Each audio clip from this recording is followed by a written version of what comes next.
听一下我们应该觉得非常棒的由 Jeffrey Huang 教授带来的演讲。那他呢，等一下会跟大家分享一下他在目前在ETH 洛桑是全名叫做应该叫洛桑联邦理工大学还是瑞士联邦理工大学洛桑分校，非常漂亮的地方，非常羡慕。等一下可能会看到一些观光地。Are you going to focus on Lausanne or projects around the world or? Yeah, a little bit everywhere. Good, good. Okay. 好，那我们鼓掌欢迎一下。Okay. No, thank you, Junhao and Qi for the invitation. I will sit because this is a little bit low and I cannot stand. You're too tall.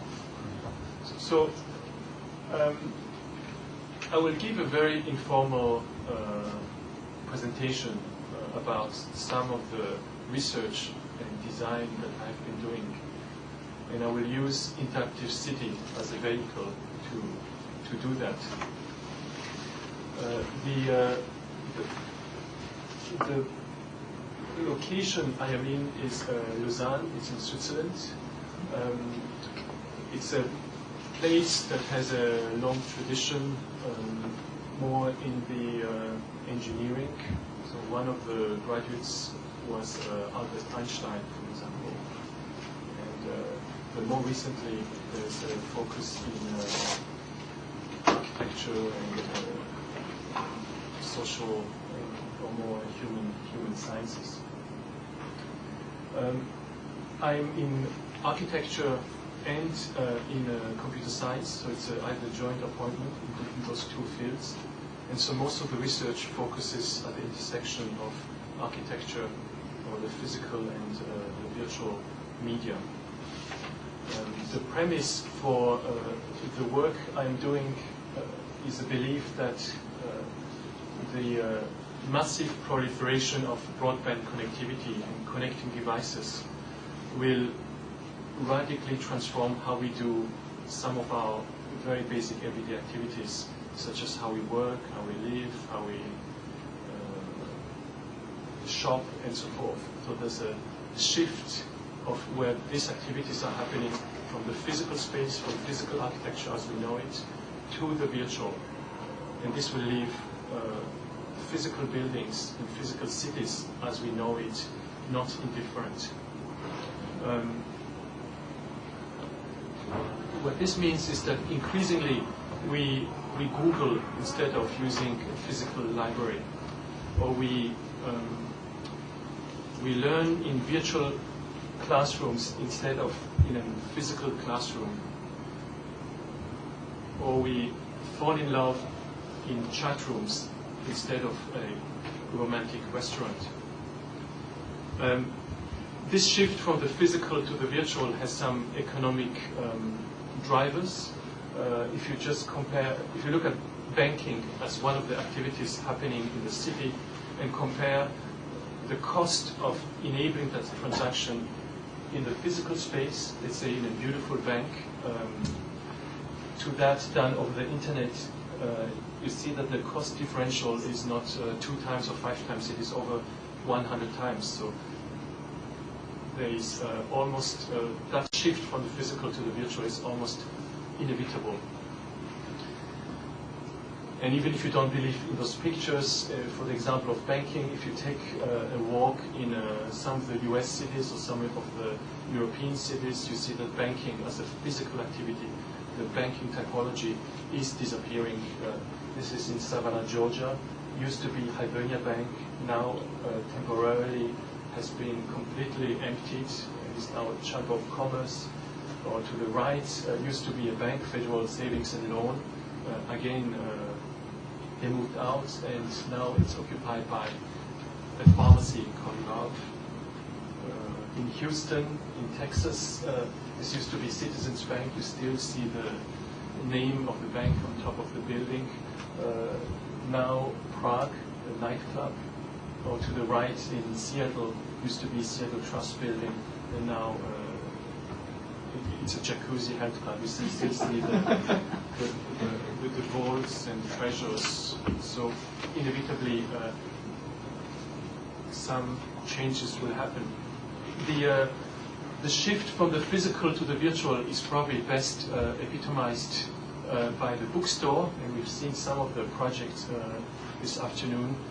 In the US, Amazon.com is selling more books online than all the physical bookstores combined in physical bookstore. Now, this does not mean, however, that physical space will disappear. Even to enable Amazon, you see a whole series of new typologies emerging, mostly outside the city, invisible, or this is a mega fulfillment center, so it's a huge mega warehouse in Fernley, Nevada, so in the deserts. The size is around 80,000 square meters, so the size of a couple of soccer fields, and it has a built-in airport, loading station. As in typology, it resembles, in some sense, the silos and factory of the industrial age. Other examples, Google's data centers, there are plenty of them, again, outside the city. This is one in Groningen in the Netherlands. So Google is not a virtual company, really. It has tons and tons of physical embodiment. Another example, underground server farms in Michigan. This is a reuse of previous gypsum farm, 85 feet underground. It uses the natural cooling of the. So some of those new typologies that are happening exist at the back end of the value chain, and others are more at the front end on Main Street in the city. So for example, Yahoo stores in some of the city centers. This one in New York. Essentially, it's a physical portal to Yahoo's information world. So you go in there to explore this new virtual world. Other examples include M-Zone. This is Samsung's launch. So Samsung's mobile, which is a purely virtual company, virtual services, started to open up physical stores for the community of mobile phone users to hang out and essentially the buildings facilitate some new social interaction. Now, what is back-end infrastructures, warehouses, mega fulfillment centers, server farms have in common with these new shops that exist in the cities? When it comes to selecting the sites, there are a whole new sets of criteria coming into place. So in addition to traditional site selection criteria like access to highways or views or topography, you have a whole new layer being laid on top of it, that of information networks. This is a fiber map or map of fiber routes in Manhattan that has been used by AOL Time Warner to establish where they should locate their new headquarters. So you see that the proximity to a fiber route was more important than its proximity to an highway exit. And this interrelation between connectivity and physical embodiment will definitely have some influence on the morphology of future cities. Meanwhile, here in Asia, something else is happening. A recent trend has been towards building new cities. I don't know how familiar you are with this development. These are cities where the information technology infrastructure is an integral part of the master plan for those cities. These are huge developments. One of the best known example is New Songdo city in Songdo, which is around 40 kilometers south of Korea on the Incheon coast. So it's a new city that is built on a man-made island of around 1,500 acres. A project of 25 billion, a joint venture between the U.S. development company and the Korean steel manufacturer. It started construction in 2004 and will be finished in 2015. When it will be finished, it will be a city for around 300,000 people. If you look at the walkthrough, it's a fairly traditional cities, but then if you look what is underneath, according to John Kim, the 35-year-old American Korean who leads this project, this will be the most wild city in the world. You have a fiber optic connection to every single home. You have major information systems from industrial, commercial, residential, all connected and shared. For some of the sample services, you will have full video conferencing between neighbors, wireless access to digital content in Songdo, everywhere. And this idea of a smart key that you can use to open your door, but also rent public bicycles. You have also recycling bins with RFID distributed in the cities that credits users every time you throw in a button. Some more views. It's a fairly green cities and looks quite nice. But then, of course, if you imagine that this city will be reality and inhabited in 6-7 years, there are some concerns that come up. Some of the concerns include, by experience, it's always difficult to create cities from scratch. Brasilia experience. The question is whether it's actually possible to design an entire city like that, because from history, you know that good cities actually grow over time. There's also the question of a dread of surveillance, privacy invasion, but then also, since these are test cities that are financed by a lot of US tech company as a test bed for the idea of ubiquitous cities, is whether there's actually a consent of inhabitants to be test subjects in this case. Now, to make sense of all of this, we started first at Harvard and now at EPFL to break down the cities, to conceptualize what could be an interactive cities. So we broke down a city into some of the typical activities that happen in a city. Look at, for example, verbs like to learn, to work, to shop, to pray, to play, to exhibit, to punish, to judge.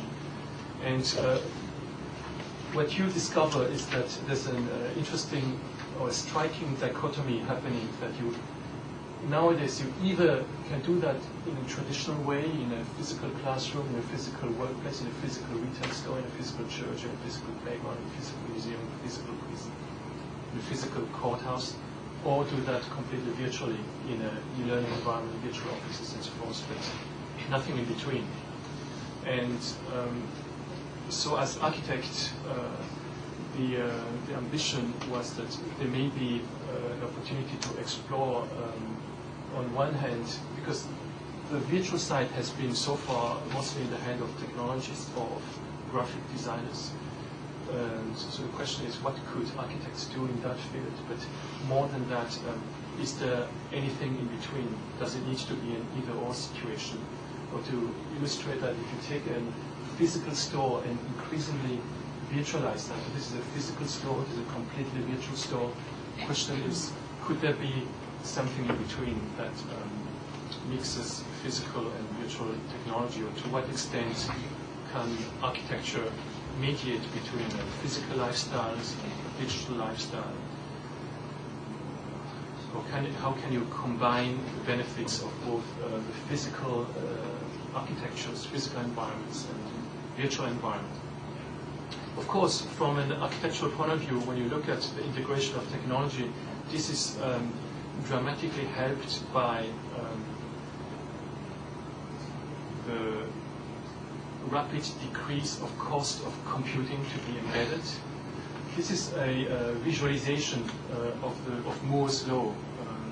I don't know how many of you are familiar with Moore's law. Have you heard of Moore? So this is Gordon Moore was one of the founders of Intel and predicted in the 60s that every 18 months the cost of computing would drop by half, or the performance to keep the cost constant would double every 18 months. Now this is, I try to illustrate that by putting in some numbers. If you travel back through time and go to 1960s where IBM came out with the 7090. That's one of the first commercially successful mainframe machines. It cost about $10 million. Now, if you keep the performance of that machine constant and travel through time, if you go to 1980, for example, the cost of the same performance was available for $3,000, which was roughly the price of a PC when it came out. And then if you travel even more through time, in 2000 it was 87 cents. In 2007 or 2008 that we are now, if you extrapolate, it would be around 4 or 5 cents. The same performance. I don't know if any of you has been out recently and bought a computer for 4.5 cents. I don't know if that exists in Taiwan. But you probably have bought that because increasingly computing can be anywhere. So when you buy a cell phone, when you buy a toaster, when you buy a car, there are many of those chips now built in. And as from an architectural point of view, the challenge is how do you design new architectures where those chips are integral part of it. So buildings that may have some intelligent computing capabilities can be responsive, as some of the examples showed.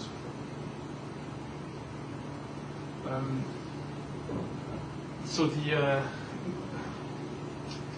this is really the last diagrams that while Moore's law is continuing to happen, so the prediction turned out to be more or less true. The problem is not, if you want to push that further, not so much how can we make chips even faster or cheaper, because at some point, maybe at the turn of the century, it has overshot what humans can absorb. Before, I think many of us were still eagerly waiting for the next chip, for the next Pentium to come out, because we couldn't do things we wanted to do. But at some point, it has just overshot what most humans can use. Maybe some super advanced renderer are still waiting for the next chip. So at this point, when we started the research lab, the goal was not to push this technology further, but really look at the gap that was in between and think about ways to close that through a design approach, through an approach that takes human needs, human fears, humans' anxieties, humans' desires as a point of departure, essentially a design approach of what architects have done for centuries. So I would like to show, after this maybe a little bit abstract introduction, a few projects that we've done at Harvard and with a spin-off company, Convergio, in Cambridge, and then actually I would like to show some of the current projects we do in Switzerland. The first project is the Swiss House project. It's a project for a consulate. The project started in the year 2000. The Swiss government issued a memo then that saying that one of the main challenges that Switzerland will face will be what they call brain drainage. By brain drainage, they mean the number of advanced scholars and researchers who leave Switzerland to go elsewhere and don't return. So there's a drain of intelligence from Switzerland to other countries. This may happen also in Taiwan, that people go, I don't know, to the United States and don't come back. So there's a drain of intelligence. So this was identified as one of the key problems. And the challenge is how do you reverse brain drain? And the proposal really was to do that by using physical and virtual technologies. So what Switzerland has done in the past to get people to come back was to issue exchange visas, J1 visa with restrictions, for example, that they have to come back after 2 years, or by providing incentives into grants that they give them that have to come back. But since many of those scholars are usually quite smart, they always find ways around it. So this was a proposition that we made to actually that you can leave some of the researchers in those places where they go, but bring the knowledge virtually back to Switzerland. So the proposition was to create a virtual platform where all those diaspora of Swiss scientists will be connected. And then physical pavilions or physical buildings, small physical buildings in key locations where they can come in and transfer the knowledge back. So it's, in some sense, it is also a decentralization of architecture. Instead of building one building to address that, to explore that into, at this point, 20 small buildings, but that are heavily interconnected.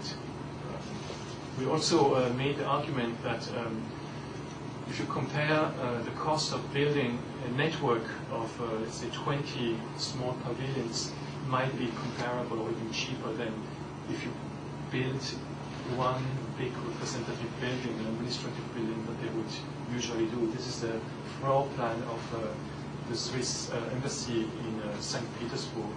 We used the volumes and price with the representative spaces. And then,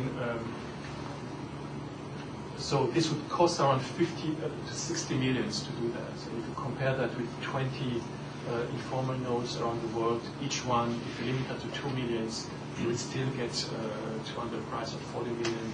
You would have better adaptability, better reach, and also for reversing brain drain, more effectiveness. And to our surprise, actually, the Bern or the Swiss government agreed to sponsor first a feasibility study to find out how such a node could be done. And this is an early sketch, and it's a proposition of a physical building and then with different physical interfaces that are built in for the purpose of knowledge transfer. And then, based on this feasibility study, they agreed in a public-private venture. So the Swiss banks actually sponsored the making of the first prototype node to test that concept. And this is really a few slides from that first node. If you're familiar with Cambridge, the location is on Broadway. So this is this road here. Broadway is the one of the streets that connects Harvard and MIT, which was one of the places where a lot of the scholars are. So we found an existing building, a grocery store, and a wash and dry that was underused. So we convinced the Swiss government to buy this property and then transform this building. So it was actually difficult to completely build it from scratch. So we took down everything that we could take down, so the wooden cladding, and then created a wired loft. So we gutted out all the walls and ceilings. And the idea is really to create a shell that has all the infrastructures and into which you could then plug and play different modules. So this is also a concept that you could then also repeat in one of the other 20 locations. So this is you can imagine that as a gigantic motherboard that you can walk in. This is the power supply cable in some of the buses, and then into which you can then plug in different elements. One of the key elements were digital walls, digital glass walls. These were entire walls that can be projected upon.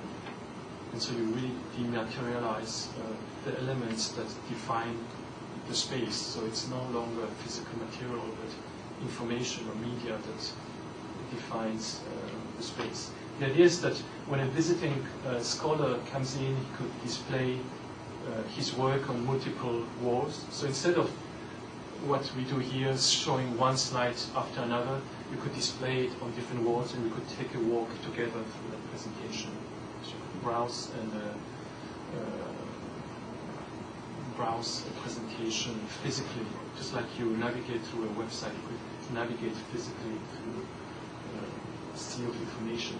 Or the other idea was that one of the walls, or many of the walls, could be a video link to another place, to Geneva, to Zurich, or to some other places in one of the nodes. So that when you come in, one of the walls would just continue to Zurich or continue to Bern.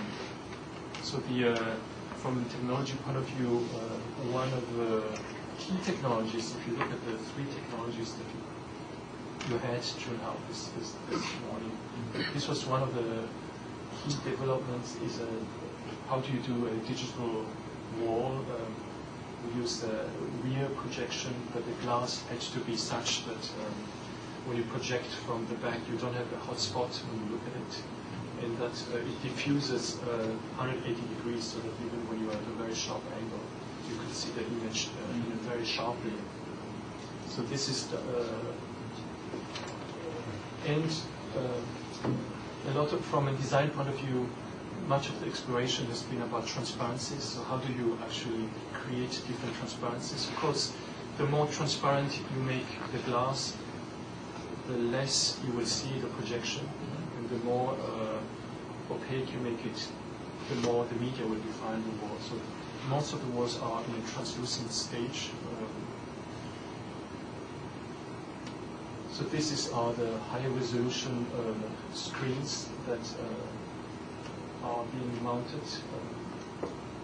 The original idea of plug and play could in the end not be done just because of the sheer weight of those walls. If you just count the number of hands that are trying to put this glass in place, there are about 10 hands. You need about 8 to 9 people just to, it's around 400 or around 300 kilo heavy, because it's an early prototype. Then you can do it now with synthetic material. This is the space in use. What is interesting in this picture is also that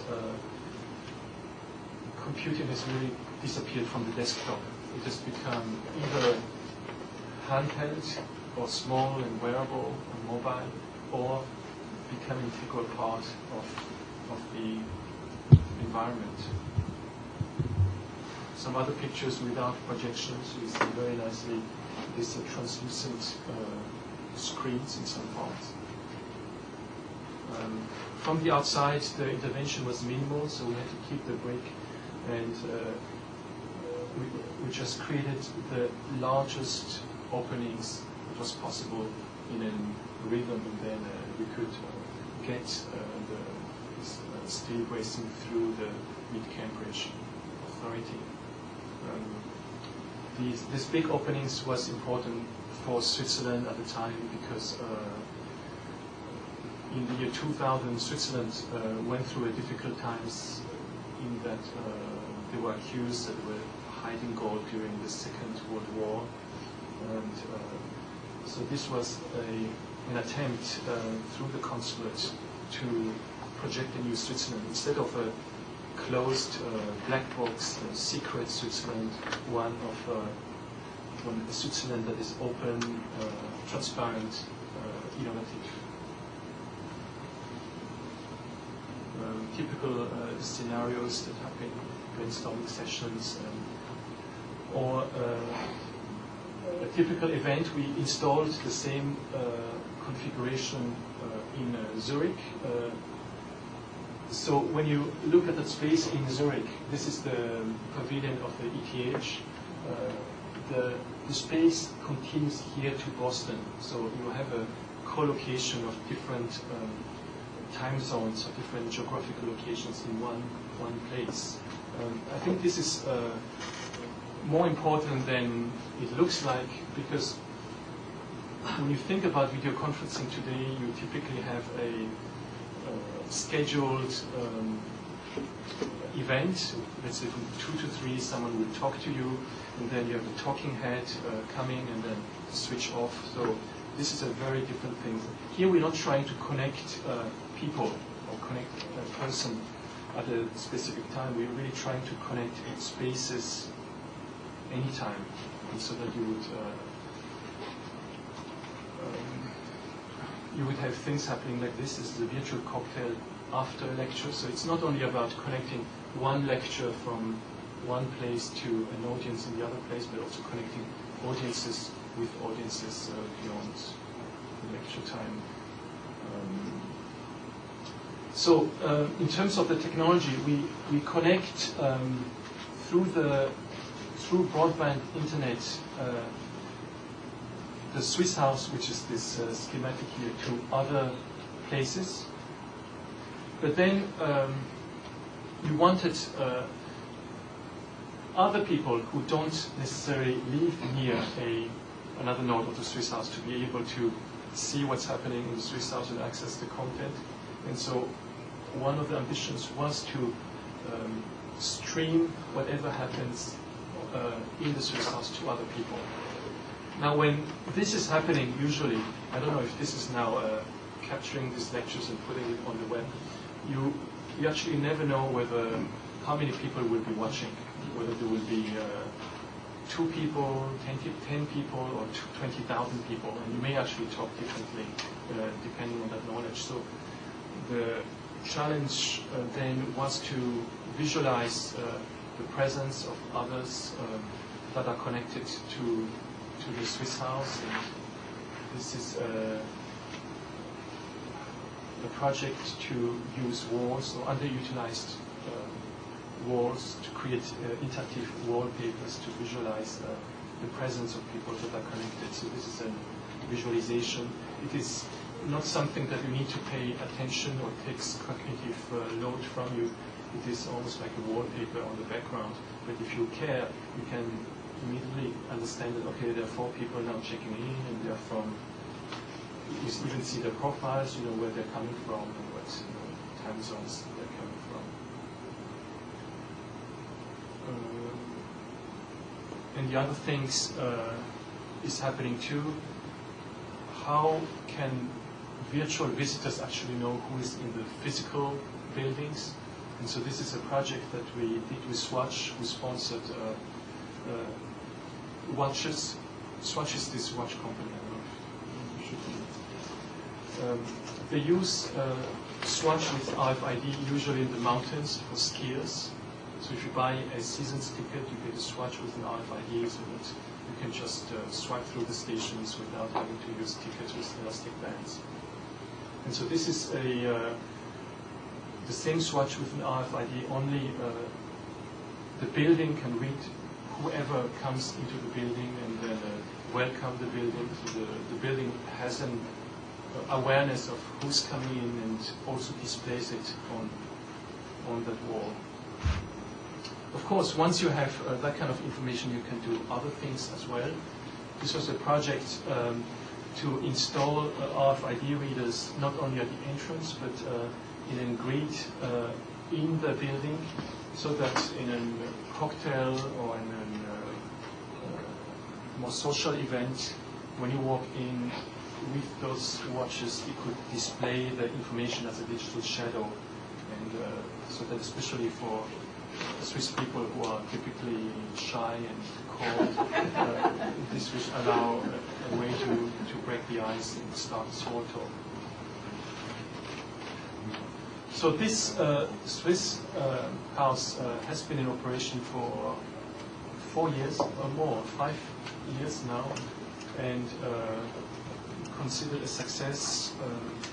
We are building now other nodes. Also, we're adding a second floor, which is under construction on that project. And I think the value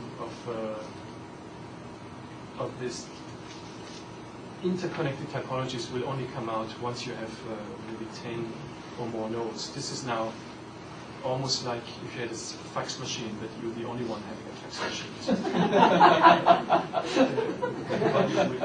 We hopefully come into being also because connectivity is becoming cheaper every day. Now even households have broadband connectivity. A project that's derived directly from the Swiss house is called Interactive Wallpaper. It was a project that we did at Harvard in the Department of Visual Arts with my partner Muriel. It was a project to challenge essentially the ornaments in the wall. So how could you augment physical walls? This is an installation done with the great support of House Shu. We call it Word Map. It's an installation. What we try to do is make the walls listen to conversations happening in space, capture snippets of the conversations, and put them on the wall. So it's a project. It's a wall that when you come in the morning, it's completely white, but if you come in the afternoon, it gradually fills out with words that have been exchanged in the space. So the walls become an active archive of conversations happening in the space. So words come in, they dance for a while, and then they drop, building a sediment of ideas and thoughts in that space. So this is an installation we did at the Carpenter Center in Cambridge. It's the Corbusier building where we let it run for a while, and in the first stage the microphones were hidden, but then there was always an uneasy feel that people felt invaded, so we made the microphones really visible. So the idea was not to spy on people, but enable people to talk, to be aware of what is happening, so they can talk near a microphone and become part of this world. So of course, these kind of technologies could also help in connecting buildings. So in the Swiss house, you could connect, let's say, Zurich and Boston, and you have that wall. You could get an awareness of what kind of thoughts are exchanged on the other side of the continent before you even venture. We had also more traditional wallpapers. So this is a series of 20 wallpapers we did. This is a William Morris wallpaper where we activate lemons and the background color and the leaves. Essentially, this was a project that tracks motion, so it is motion sensors, and that tries to equalize so to have the same level of motion. So when people are very still, like in this room here, they would be more active, and if people start to move, be more quiet. The background would adapt actually to the light outside, because this was in the basement again, so that you could understand it off the time of the days. Social wallpapers. This was one that dealt with avatars. So the scenery is an ocean where I don't have an active version, but these are amoebas that swim around. You can choose one of the amoeba to personalize it and send messages on the wall, so it becomes a social or tactile wallpapers. These are wallpapers made of digital translucent tape that makes small sounds to feel like scratching them. As you scratch them, they fall off and come back. More artistic wallpapers. This is the Liechtenstein wallpapers, obviously, but these little dots are autonomous objects. So when you approach them, the dots become bigger. And so you actually, if you step away, they become smaller. So essentially, they're all creating a very interesting optical illusion. So this is the range of wallpapers. Is a collection of 20 wallpapers we have now that can be used, of course, in different places. Essentially, taking as an input data flows from remote people, let's say the presence of others, like we said before, weblogs, statistics, weather information, or local data, let's say conversations happening in space, activity level, laws of proximity, and so forth. And then maps that to some graphical properties of the wallpapers, whether it's color, whether it's flicker, whether it's direction of motion, and so forth. This is just also a chart showing different levels of cognitive burden to read that. Ideally, wallpapers should not be at the center of attention, but really be a smart ornament that is at the periphery. One of the more physical prototypes within that realm is called open mirror. This is a bathroom with a one-way internet mirror. This is actually done by student Christine and Lu, which is actually in Taiwan. The idea was to connect a very intimate personal space, the bathroom, with the vastness and anonymous world of the internet, especially Internet 2.0. And so this is the prototype. You have here a mirror, you have a webcam that is not visible on the top, and a large LED display.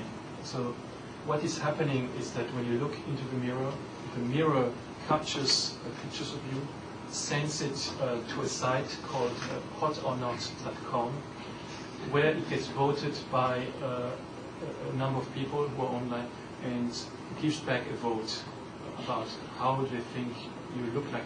I don't know if this exists if this exists here. This is a very popular site among teenagers. This is how it looks like, right?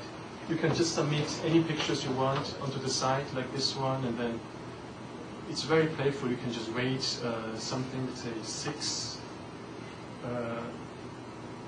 and then immediately you get the next picture, but more interestingly, you get immediately an average, right? This is a 5.1 average. I think more important than even this rating is what is in very small print underneath. It's based on 1,067 votes, so it's you really can leverage into the wisdom, at least the superficial or the visual wisdom of crowds.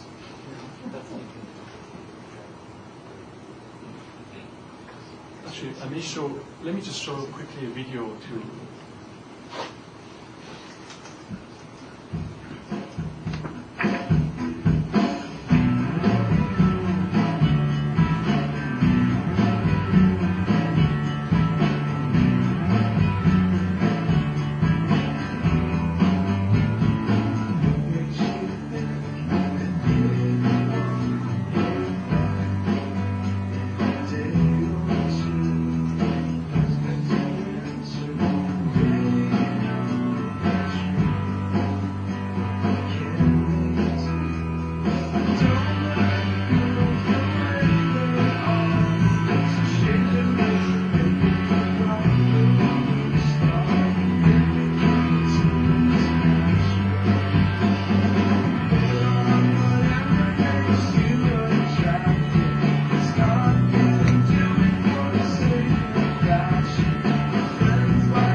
So of course there's some irony in this project.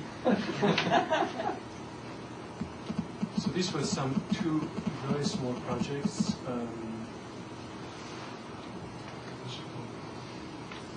We were involved in some larger projects. This is an Olympic commuter project for Madrid for 2016, I think, for the Olympic bid.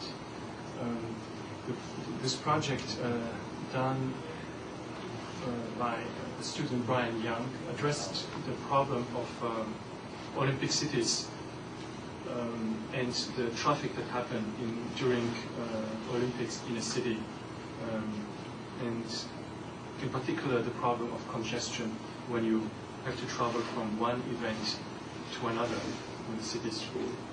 And so this is a project that tried to focus on intermodal exchange places where people change between transportation and turn those buildings into sites of events by connecting those sites to the events themselves that we can experience while waiting.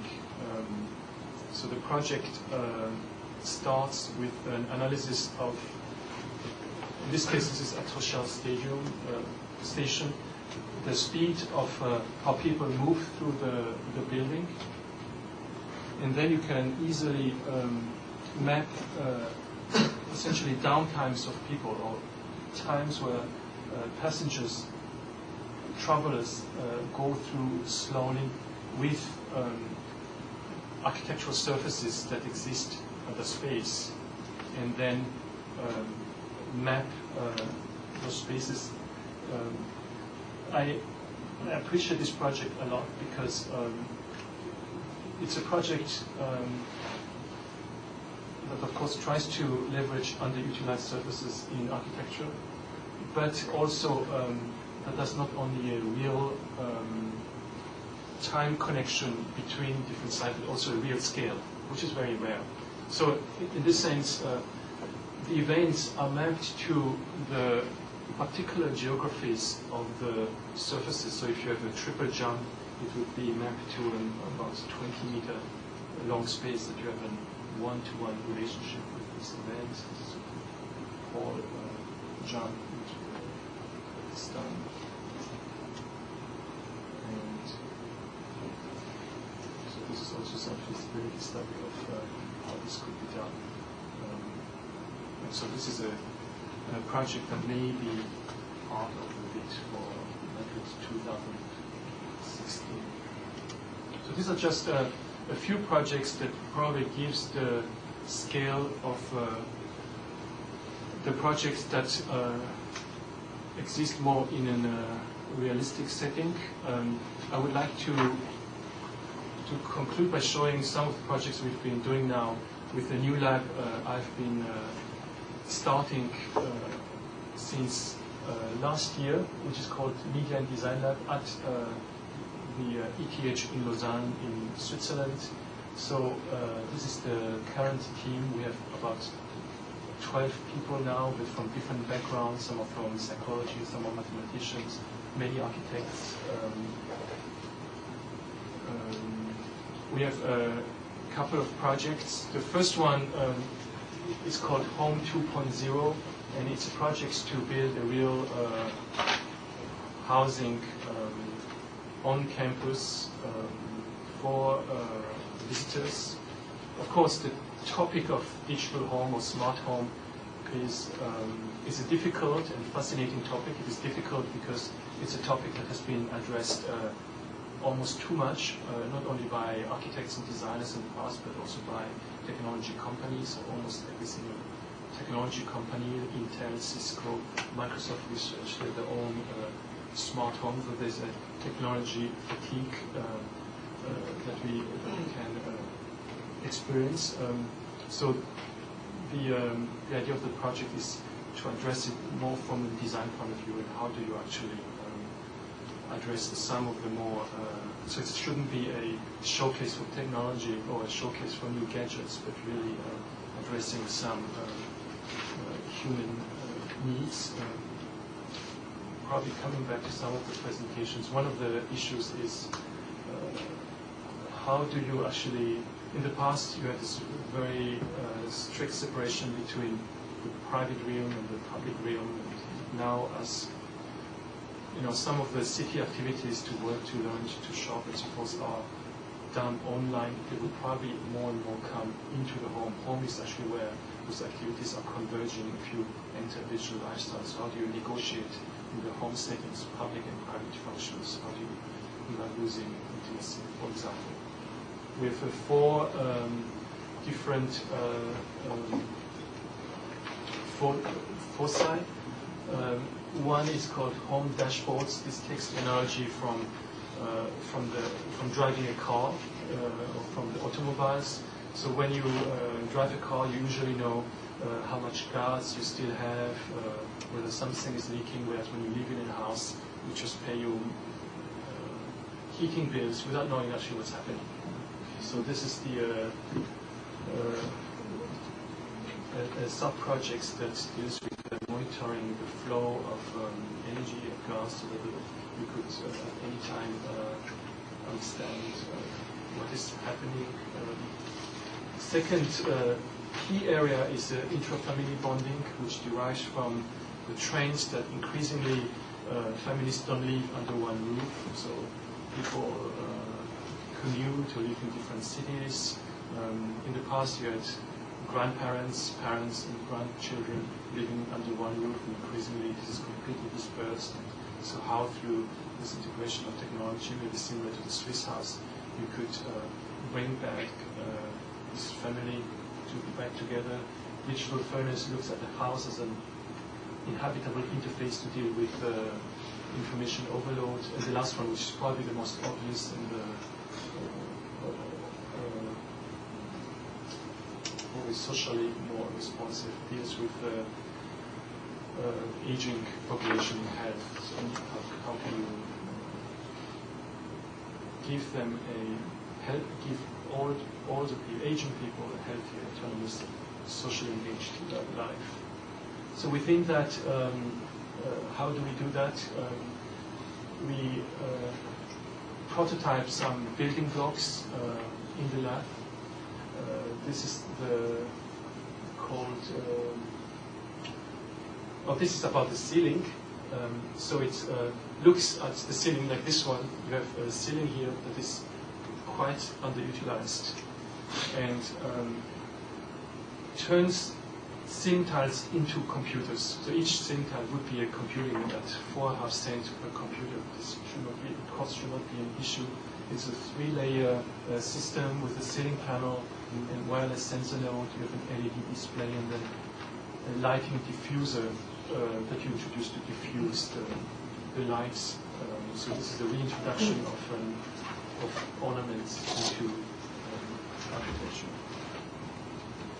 A sample application is visualizing indoor air quality. This is something that is nowadays, when you eat something, you usually know what you eat. You have a food labeling, you know how many calories, how much fat, how much proteins, and so forth. There is, whereas you don't know what you breathe. When you breathe air, the alternative is just put on a mask. So the idea was to use the ceiling to visualize what air you breathe and turn the ceiling into an ornament thereby.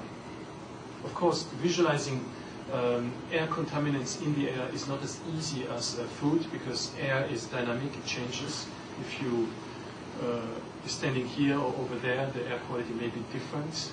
It's also dynamic. When you open a door and there's some wind coming in, it changes all the time. And it's also subjective, so depending on who you are, you may be interested in different things. And so these are sensors that focus on 6 different parameters: temperature, humidity, air renewal, volatile organic compound, formaldehyde, CO2. And these are airborne contaminants. And let me see, this already the next projects. And then visualize that in space. So these are, the way we do research is just prototype small parts of the building. And this is a project that will actually be integrated into the Sejima projects within the centers. This is a typical project where you have an open space of a couple of 100 meters, and but you actually this could also be a way to help guide people, indicate some zones inside a large open building. Phototropism in architecture is another project that is funded by the National Science Foundation that has as an ambition to take the phototropic behavior of plants, so the plant's ability to grow where there's light, to create algorithms that grow buildings that are energy efficient.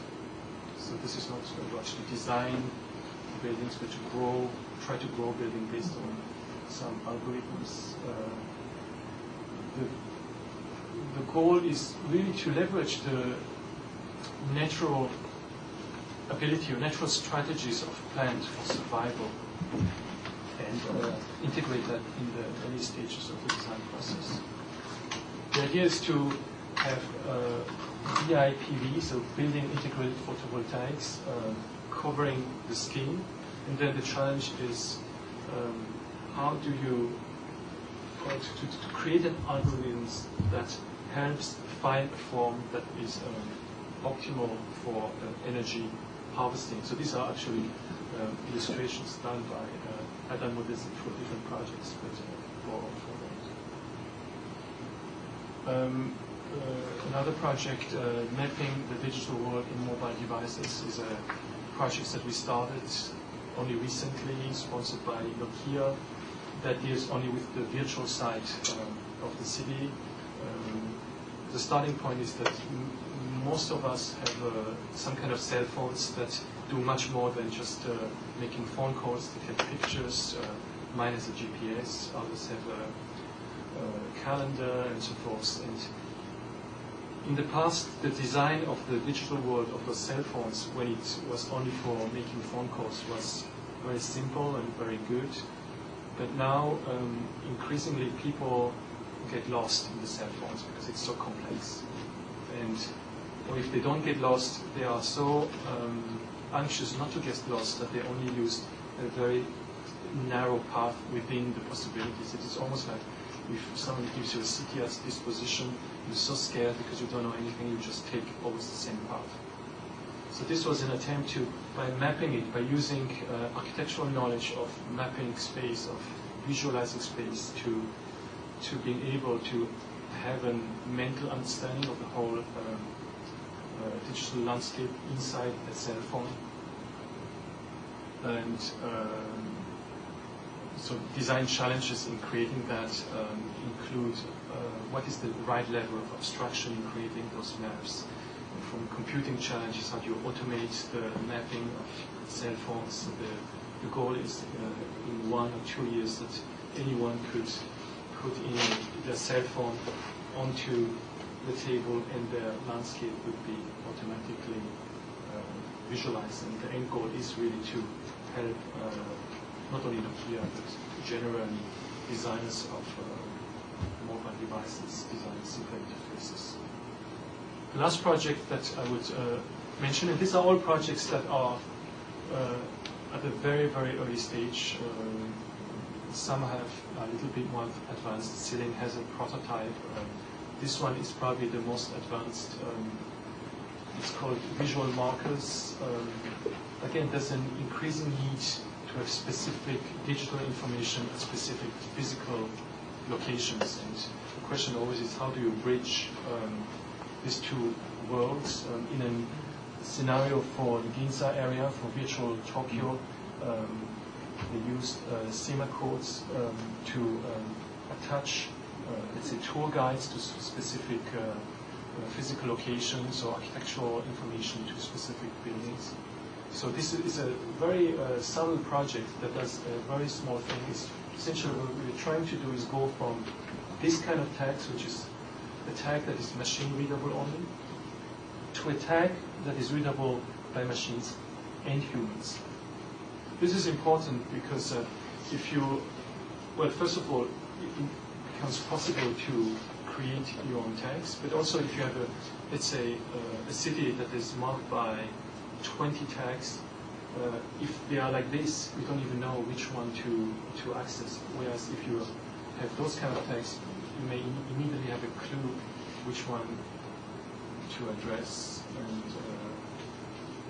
so this is our first working prototype that we actually even tested it in cities, so mobile phones can read it very quickly. We have also a set of design program to design those tags very quickly. It's also very low-cost tags that anyone can print. You can even draw them up if you know the rules. So this is, I think, a series of 5 projects. These are projects that are mostly architectural. We do also other projects. One that, where these pictures is taking the same technology to do a musical interface.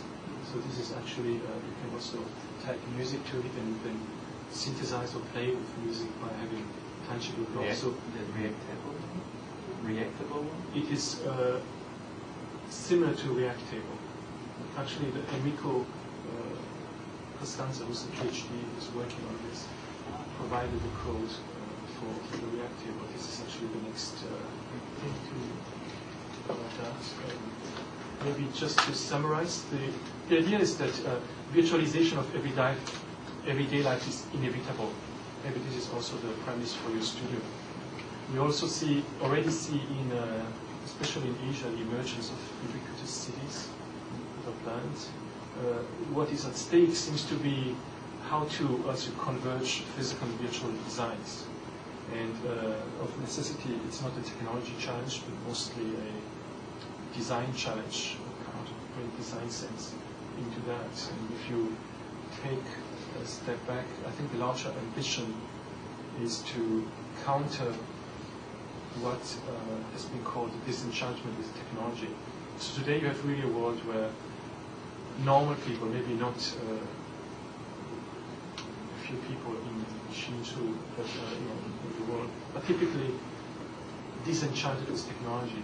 We don't like technology, so it's, it doesn't need to be like that. And I think that if you bring design, I think Apple is doing something, I think bring design to that and re-enchant technology is probably this is the ultimate goal, especially not only for objects, but for buildings, for architectures, for cities.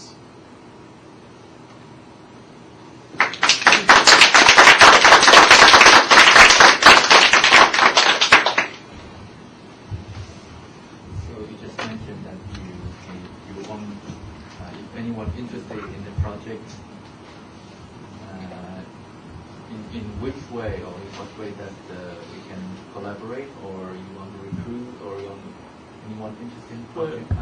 No, we have openings at almost all levels, from master students, PhD students, postdocs, instructors, also senior researchers.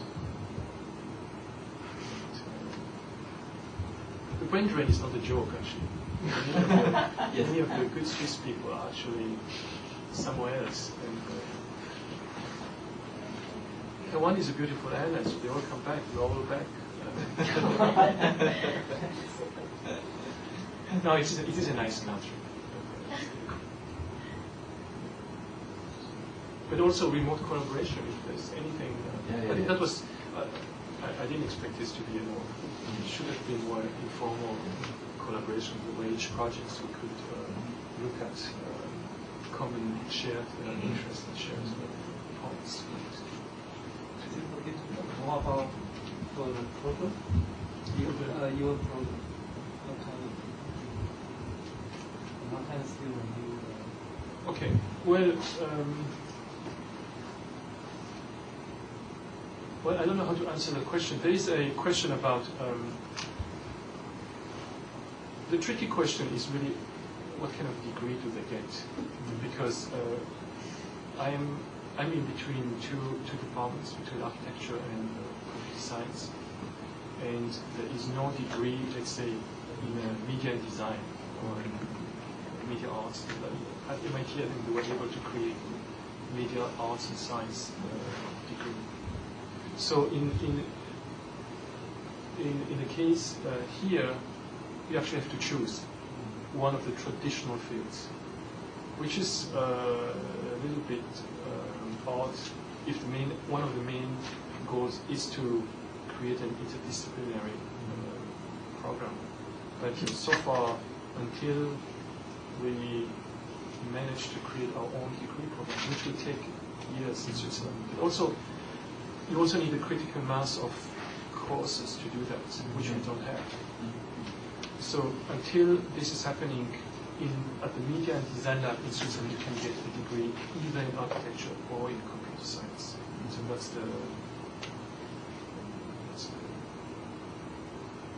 in terms of the program, but the ambition is to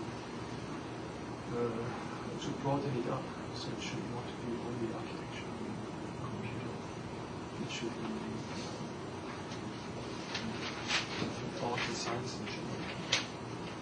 So after a student enroll in, say, the architecture, they spend their full time in your lab, or I they see. actually take the courses, or is it project-based, or they only spend part-time in the lab? What does it look like?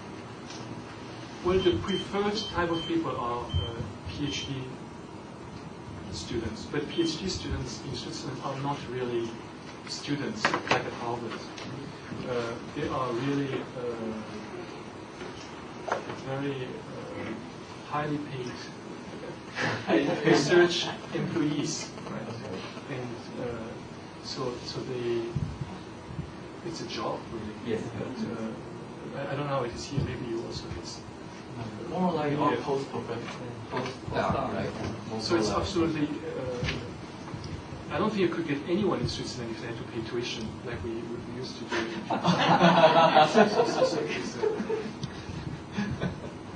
So it is it's really a research position. Yes. And where you work maybe 50% on lab general project and 50% on your own. You also have been teaching.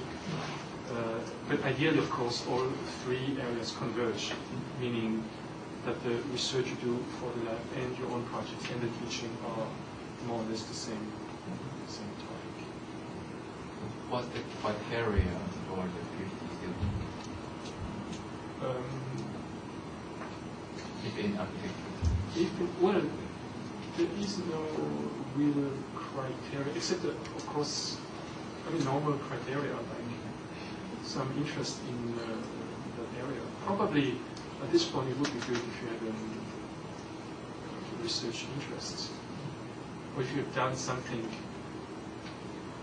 that indicates some interest in digital media, because it is not so much about traditional architecture and more about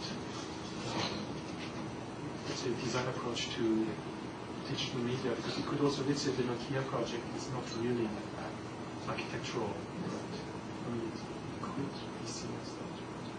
But I think the criteria is similar to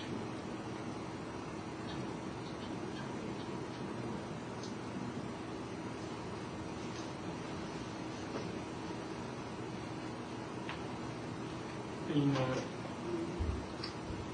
PhD students are actually junior faculty in our school. Yeah.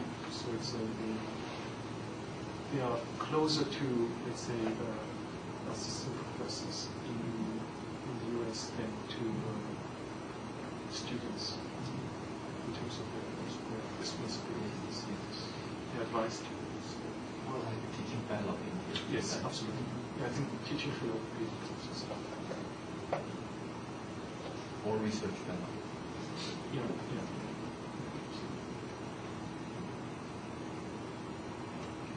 The courses are offered in the lab, or it's to the of architecture and computer science. We have courses that are offered specifically for architects. These are design studios, usually sponsored design studios. We just ran a one-year-long design studio on the future of banking. This was a project that was sponsored by the Swiss bank. But no, it was important to do that. It was future banking in the case of Lausanne. So when we started there, instead of doing a museum in Shanghai, we thought it was more interesting to do bank in Switzerland. And by chance, this was also a topic that was easy to find funding.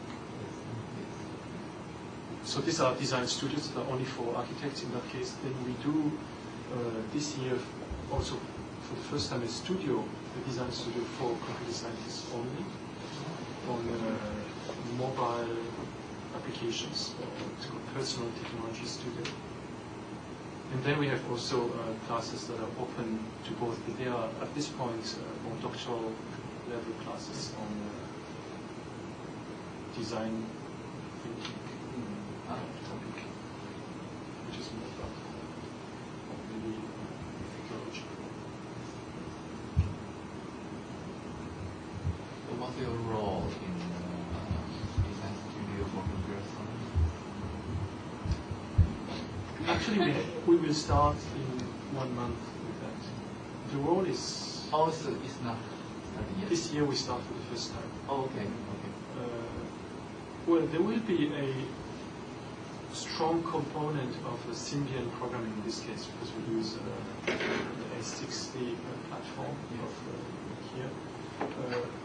My personal role is really to bring in that design approach to computer science, because we run it as a studio, so there will not be...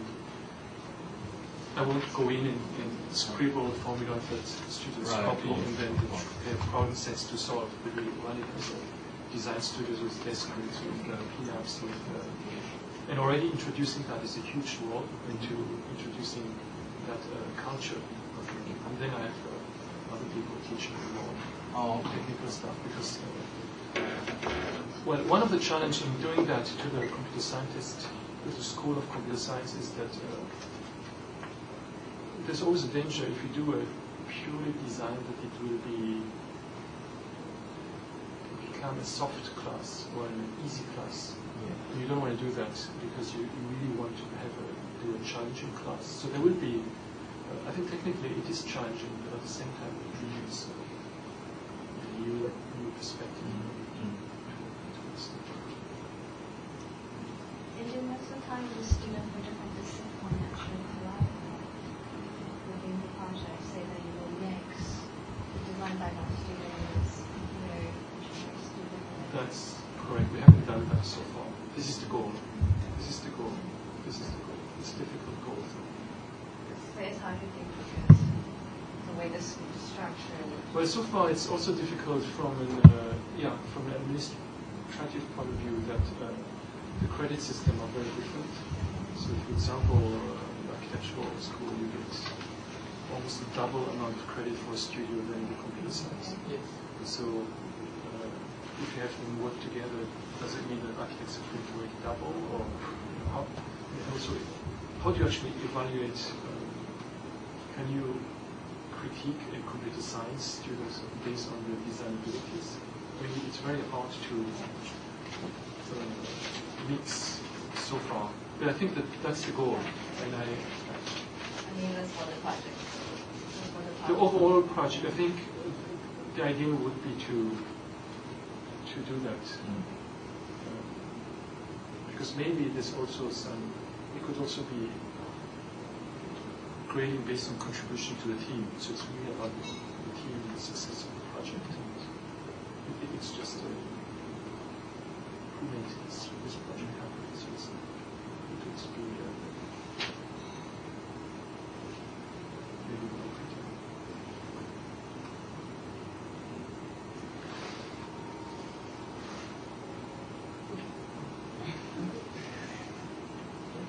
Thanks for your...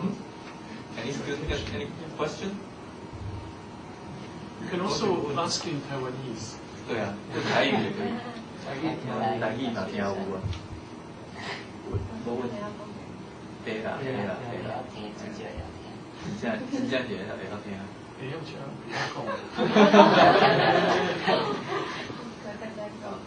我较早讲，较早就应该用台语讲。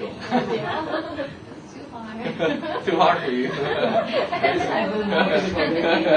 Oh, really? Yeah, for some people. Does everyone speak Taiwanese? Not everyone. Yeah. 没有问题。有机会问，有机会到洛桑哎。Or we can also talk.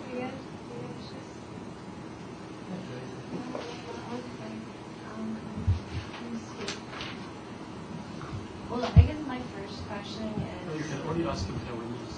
Yes. That would be too big a challenge for me. Well, I guess my first question is, for your very first few slides, you're saying how it is much easier to construct a digital city now, like whatever in China or Shanghai or where in New Zealand.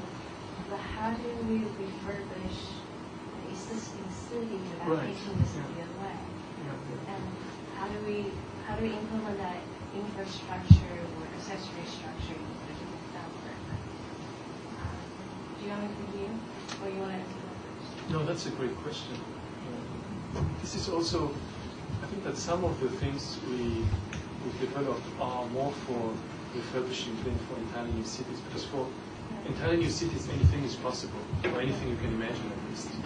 Whereas when we do tagging, it is really to bridge this new digital technology with some, the tagging, you just tag some old buildings and create a dialogue with that. But it is also helped by new technologies like wireless technology. It took away a lot of the problems of keyring, for example. I guess that's an interface question. How do you? I guess that leads to my second question. In a way that all the projects that we've seen so far are really trying to bring technology into real life, into daily life with a better interface, so that you actually encourage a dialogue between the users. But I guess lately I've been thinking about that. Even though we always think about technology as an open platform to everyone, there is a demographic. Yes. Demographic problem, not as an economic demographic problem. Demographic problem is it's a certain age group. Yes.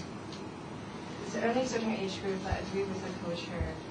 And how do we, from your experience, how do we even push that gap? Every time we trying to sell a new technological idea, trying to sell an interface, there's only certain people identify with it, like iPod or like iPhone. So how do we, from your experience, how do we even solve that problem? Or do you think we just have to wait for that whole generation to pass by? Well, you can either do that or just to wait without them knowing.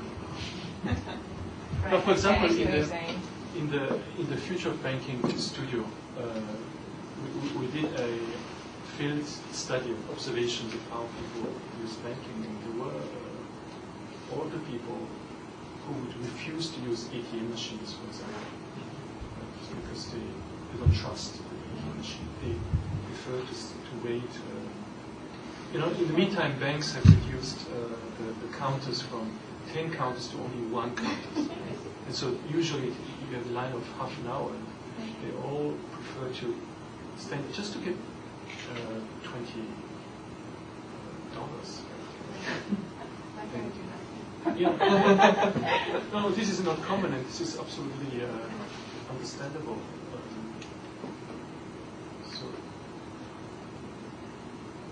So I do sympathize with this question. But you could.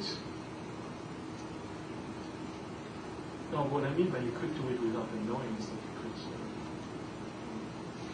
Let's say in the case of the Home 2.0, some of the suggestion is to address frequent problems of aging populations, which is forget to take medicines or not lose the keys or fall down on the floor. But all of that you could do without them knowing. So you don't have to install a huge video camera to monitor them. You could have sensors in the floor tiles, and the doctors just when an unusual footprint is on the floor, it would alert them. I mean, the people, the interface for the people has remained the same, even the same architectural materials.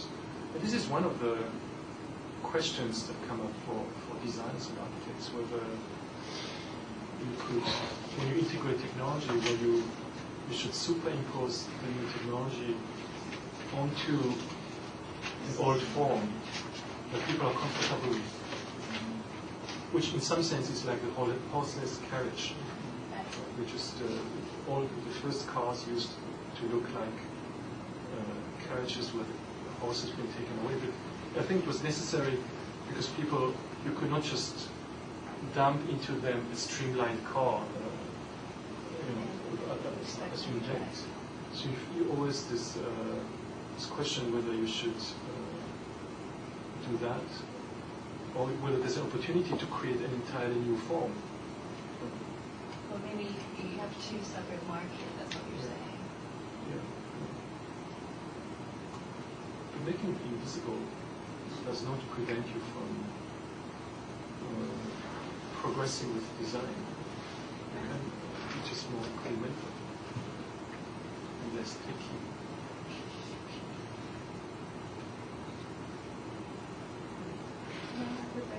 I guess my third question is, then from all the research that you've done so far,